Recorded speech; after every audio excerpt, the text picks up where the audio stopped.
E pra të nderuar miqtë e mi, tani pranë jush do të vi me një rrëfim shumë të dhimbshëm, me një rrëfim tepër të ndjerë. Rrëfimi që do të ndaj janë emocione të një nënës, janë pikpyetje të një nënës, e cila ka humbur djalin e saj tragjikisht, do ta them nga kjo që unë po lexoj, dhe normalisht është e thyer në shpirt, nuk beson në asnjë mënyrë dhe kërkon në të gjitha format që qofte edhe me një koment të merr atë përgjigjen që ja shkatron shpirtin çdo ditë kësaj nëne të mrekullueshme.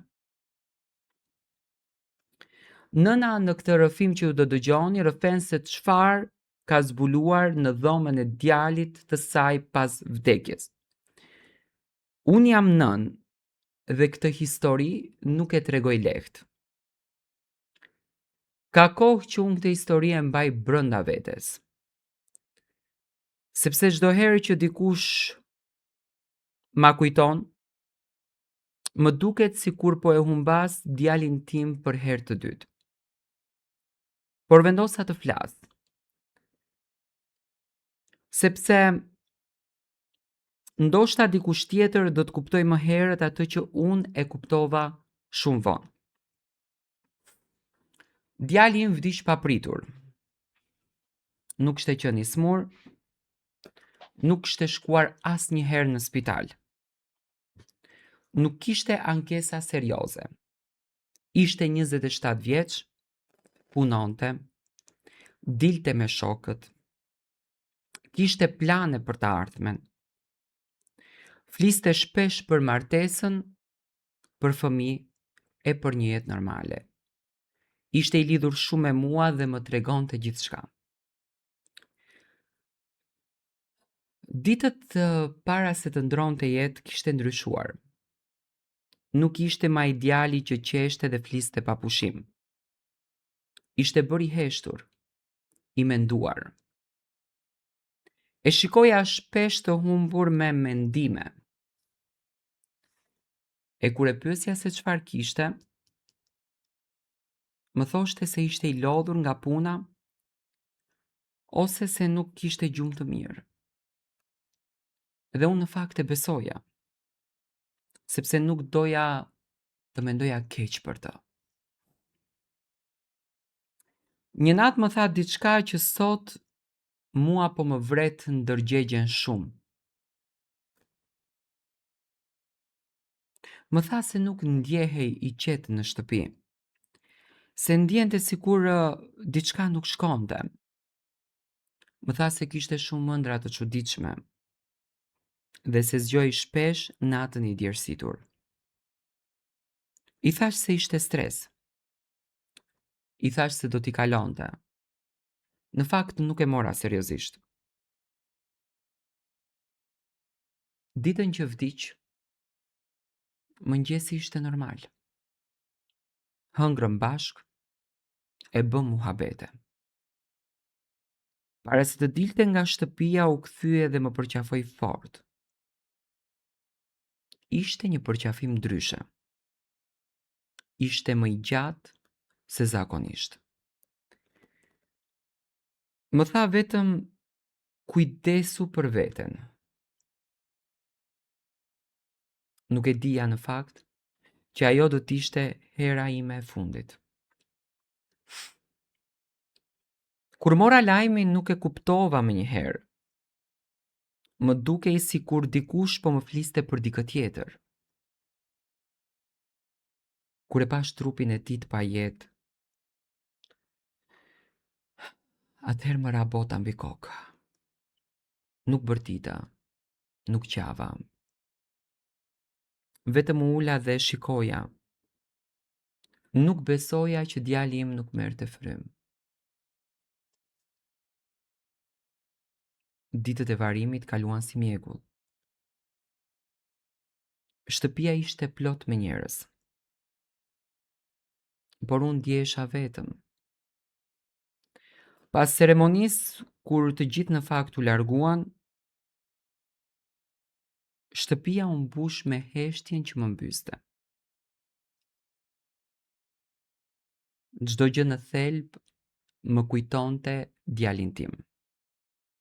Çdo zhurmë më dukej sikur ishte ai që po vinte, i mbirë. Një derë që nuk e hapa për disa ditë ishte dera e dhomës së tij. Nuk kisha forcë. Më dukej sikur po e tradhtoja kujtimin e tij duke hyrë atje. Por pas rreth një jave vendosa që të hyj. Jo për të pastruar, por për të ndjerë edhe një herë praninë e tij. Dhoma ishte ashtu siç e kishte lënë. Rrobat mbi karige, këpucët pranë derës, krevati i çrregullt, parfumi i tij ende ndihej. Ula në shtrat dhe qava për herë të parë me zë. I fola sikur të ishte aty. I kërkova falje që nuk e kuptova në kohë.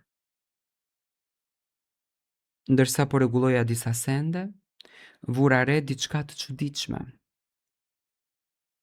Në shtrat ishte një qese e zezë. E futur, e thellë. Nuk ishte diçka që djali im e mbante zakonisht. Ai ishte i rregullt dhe nuk fshihte gjëra nga unë. E mora qesen me frikë, nuk e di pse. Por ndjeva sikur po hapja diçka që nuk duhej. Brenda kishte disa sende që në fakt mua më lanë pa frymë. Një copë të kuqe të vjetër, disa fije floku të lidhura me një petë të zi, një fotografi të djalit tim dhe një letër të palosur. Kur hapa letrën, duart më dridheshin. Ishte shkruar me shkrim të çrregullt, me fjalë që nuk i kisha dëgjuar kurrë më parë. Ishin fjalë mallkimi. Fjalë të erdhra që në fakt flisnin për shkatrim, për mosqetësi dhe për fund. Nuk ishte diçka që shkruhet nga dikush për shaka. Në atë moment ndjeva frikë të vërtet. Jo frikë për veten, por për atë që mund t'i kishte ndodhur djalit tim. Dhe fillova të kujtoj gjithçka nga muajt e fundit. Çdo ndryshim, çdo fjalë, çdo shenjë që unë në fakt e kisha injoruar. Më erdhi ndërmend të vjera ime. Që nga dita e parë ajo nuk e kishte dashur kur djalin tim. Gjithmonë kishte fjalë të këqija, ankesa, mallkime. Thoshte se nuk ishte i mirë, se nuk e respektonte familjen, se nuk ishte ashtu siç ajo donte. Shpesh fliste me inat dhe shumë urrejtje. Djali im më kishte thënë disa herë se nuk ndjehej rahat në praninë e saj.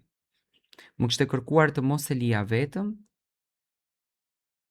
Unë e quajta konflikt familjar. Mendova se ishte diçka normale. E sot e di që gabova. I tregova burrit tim për gjithçka që gjeta. Kur i pas sendet u trondit, vendosëm të kërkojmë ndihmë, jo sepse besonim plotësisht, por sepse nuk kishim përgjigje. Shkuam te një grua e moshuar e njohur në zonë për këto gjëra. Ajo i pa sendet dhe u zvert në fytyrë. Na tha se këto gjëra nuk ishin të zakonshme dhe se dikush kishte dashur t'i bënte keq ti mbirit. Kur e pyeta se kush mund të ishte, ajo heshti dhe më pas më tha emrin e vjerës sime. Në atë moment çdo dyshim u kthye në tmerr. E kuptova se e keqja nuk kishte ardhur nga jashtë, por nga brenda familjes. Ndjeva zemërim, dhimbje dhe një ndjenjë faji që nuk do të më largohet kurrë. Sot jetoj me këtë barë. Nuk kam forcë të kërkoj akmarrje, nuk kam forcë të kërkoj drejtësi, asgjë nuk ma kthen djalin. Dhoma e tij qëndron e mbyllur. Hyj aty vetëm për t'i folur, për t'i kërkuar falje që nuk e mbrojta dot. Kjo histori që e tregoj, që të tjerët të dëgjojnë më herët, të mos injorojnë shenjat, të mos mbyllin syt kur fëmijët kërkojnë ndihmë, sepse ndonjëherë e keqja vjen nga njerëzit më të afërt. Kjo është historia ime, një histori që më shkatroi jetën dhe që do të më mbaj me vete deri në fund.